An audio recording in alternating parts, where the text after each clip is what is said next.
দোয়া মাহফিল নির্বাচন সাংগঠনিক বিভিন্ন কার্যক্রমে যতটুকু দেখেছি তার সবচেয়ে বড় একটা গুণ ছিল হাসি মুখে কথা বলা। এটা আপনাদের নজরে পড়ছে কিনা আমি জানি না।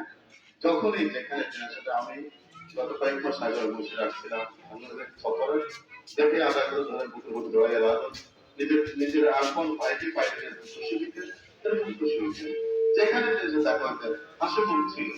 এটা রসুলের সুন্নত। যাই হোক তিনি খেলাফত মজলিসের মানবতা উপজেলা সরকার দীর্ঘদিন পর্যন্ত সভাপতি ছিলেন। বর্তমানে আমাদের গত পরশু জেলা নির্বাহী মিটিং তিনি খেলাফত মজলিসের জেলা নির্বাহী খুলনা জেলার সদস্য জেলা কমিটি নির্বাহী সদস্য আমরা ওখানে দোয়া করেছি। আসলে তিনি যেরকম মিত্র পরিচয় দায়িত্ব আন্দোলন করতে ছিলেন আমার আপনার কথা লড়াই করেছি আমরা বলবো না।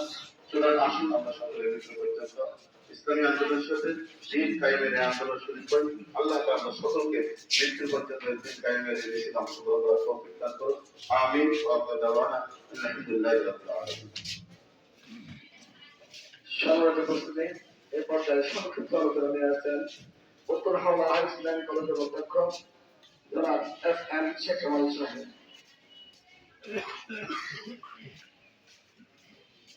মরহুম মাওলানা হেলালুদ্দিন সাহেব দীর্ঘ ৪০ বছর মন্ত্রীঘাট মাদ্রাসার শিক্ষকতা করেছে। এঙ্গারগঞ্জ আমিনবাড়ি মসজিদের স্থপতি ছিলেন, যে মসজিদের আমি সভাপতি হিসাবে এখনো দায়িত্ব পালন করছি। আজকে